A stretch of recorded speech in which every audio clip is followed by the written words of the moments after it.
नमस्कार, आपके साथ मैं हूं अभिलाषा और इस वक्त यूपी चुनाव से जुड़ी हुई बड़ी खबर आपको बता दें। ठीक चुनाव से पहले अखिलेश यादव को एक और बड़ा झटका लगा है। समाजवादी पार्टी के एमएलए सुभाष राय बीजेपी में शामिल हो गए हैं। तस्वीरें आपको दिखा रहे हैं। अंबेडकर नगर के जलालपुर से एमएलए हैं सुभाष राय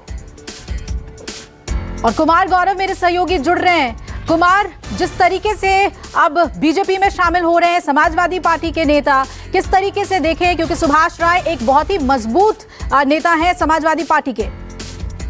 देखिए, जाहिर तौर पे अभिलाषा, सुभाष राय का बीजेपी में शामिल होना कम से कम अंबेडकर नगर जिले में एक बीजेपी के लिए फायदे का सौदा साबित हो सकता है, क्योंकि अंबेडकर नगर जिला मोटे तौर पे बसपा का घर रहा है, लेकिन सुभाष राय जो कि जलालपुर सीट से विधायक है समाजवादी पार्टी के, वो वहाँ पे अच्छे खासे अंतर से जीतते रहे हैं। तो जाहिर तौर पे एक जमीनी पकड़ सुभाष राय की है।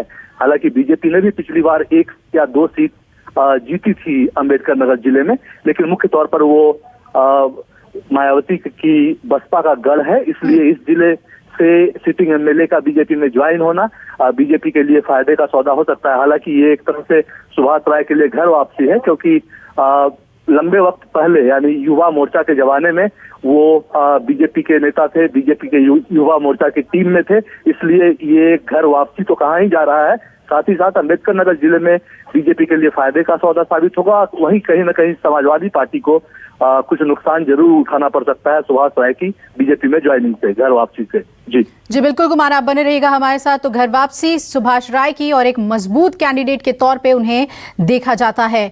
और अगली बड़ी खबर आपको बता दें कि यूपी चुनाव में बीजेपी और समाजवादी पार्टी के बीच संग्राम छिड़ा हुआ है और अब इसमें चीन और पाकिस्तान की एंट्री भी हो गई है। समाजवादी पार्टी के अध्यक्ष अखिलेश यादव ने दरअसल एक अखबार के इंटरव्यू में बीजेपी पर आरोप लगाया था कि बीजेपी वोटों के खातिर पाकिस्तान को निशाना बनाती है।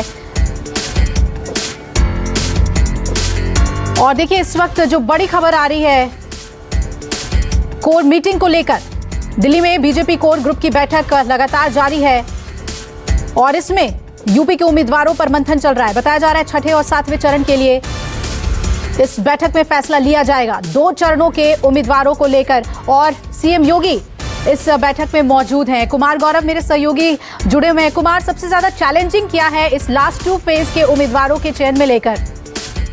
देखिए, आखिरी 2 फेजेज अगर एक तरीके से देखें तो बीजेपी के लिए अच्छी स्थिति में है, क्योंकि जिस फेज में लास्ट 6ठे और 7वें चरण में बीजेपी को पिछली बार भी अच्छी खासी सफलता मिली थी, लेकिन मुख्य यहाँ जो चुनौती एक तरह से आप कह सकती है वो गठबंधन की सीटों को लेकर है।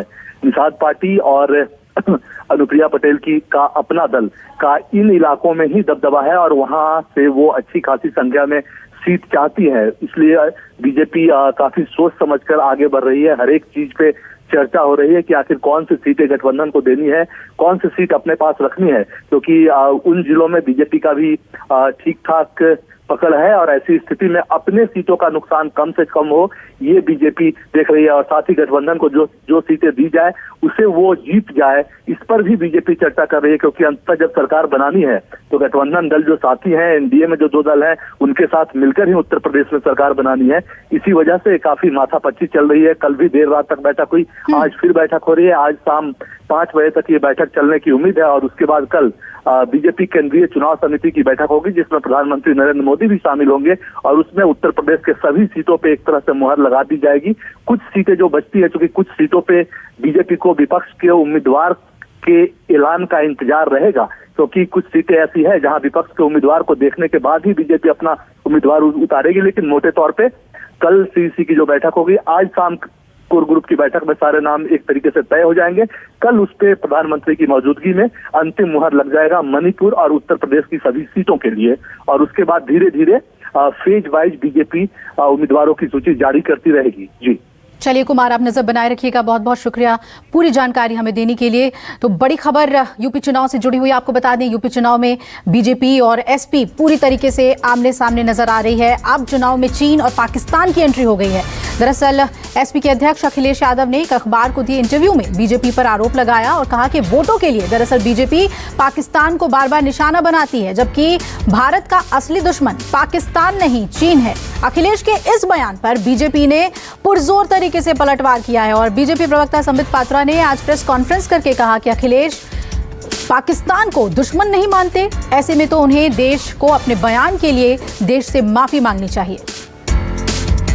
कि आज सुबह मैंने एक महत्वपूर्ण अखबार में पूर्व मुख्यमंत्री समाजवादी पार्टी के नेता अखिलेश यादव जी का इंटरव्यू पढ़ा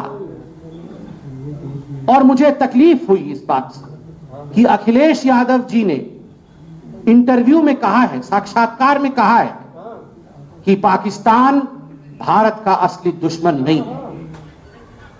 अखिलेश यादव जी का कहना कि वो पाकिस्तान को भारत का असली दुश्मन नहीं मानते हैं और भारतीय जनता पार्टी केवल और केवल वोटों की राजनीति के कारण पाकिस्तान को दुश्मन मानती है।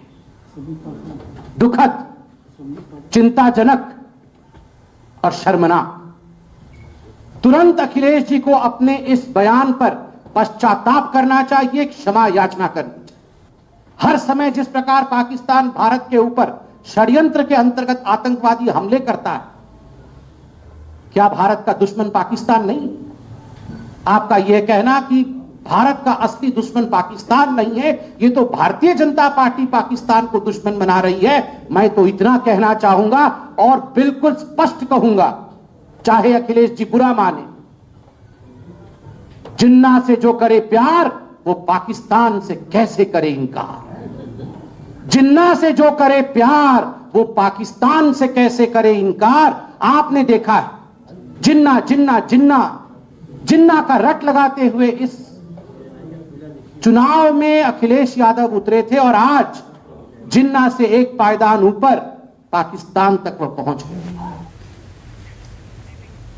न्यूज 24 से खास बातचीत करते हुए अखिलेश यादव ने कहा कि योगी के खिलाफ वो मजबूत उम्मीदवार गोरखपुर से उतारेंगे। न्यूज 24 की editor in chief Anuradha Prasad से खास बातचीत में अखिलेश बोले कि गोरखपुर की जनता इस बार योगी को हराने के लिए बैठी है और अखिलेश ने यह भी आरोप लगाया कि सीएम का शहर होते हुए भी गोरखपुर में विकास नहीं हुआ। अच्छा, एक बात बताइए कि आपने ये डिसाइड किया कि समाजवादी पार्टी का कौन कैंडिडेट होगा योगी जी के सामने? बहुत जल्दी उस पर भी विचार कर लेंगे, क्योंकि कई लोगों ने टिकट मांगा था। समाजवादी पार्टी हर बार चुनाव लड़ती है और इस बार समाजवादी पार्टी बहुत जानकारी कर करके प्रत्याशी उतारेगी।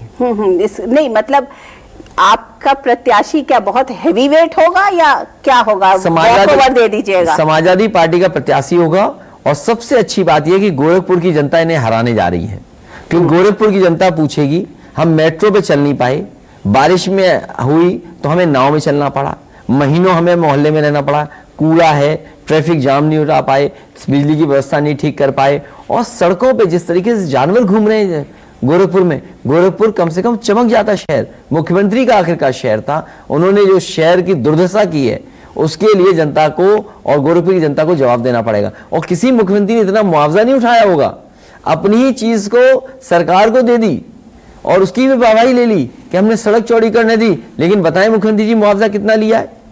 अगर वाहवाही ले रहे हैं आप कि आपने अपने मठ की कुछ जमीन दी है, तो कम से कम जनता को ये तो बताएं कि आपने जो जमीन दी है सरकार को, उसका मुआवजा कितना लिया आपने? अच्छा, ये बताइए, पहले मुख्यमंत्री होंगे जिसने इतना मुआवजा उठाया होगा सरकारी। इतना सरकारी मुआवजा किसी ने नहीं उठाया।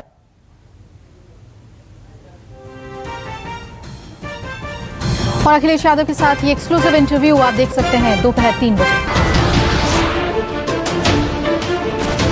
नमस्कार, मैं हूं मानक गुप्ता। अगर आपको हमारा ये वीडियो पसंद आया हो तो इसे लाइक और शेयर जरूर करें और हाँ, हमें सब्सक्राइब और फॉलो करना ना भूलें ताकि आप देश और दुनिया की कोई खबर मिस ना करें। तो जुड़े रहिए हमारे साथ और देखते रहिए न्यूज़ 24।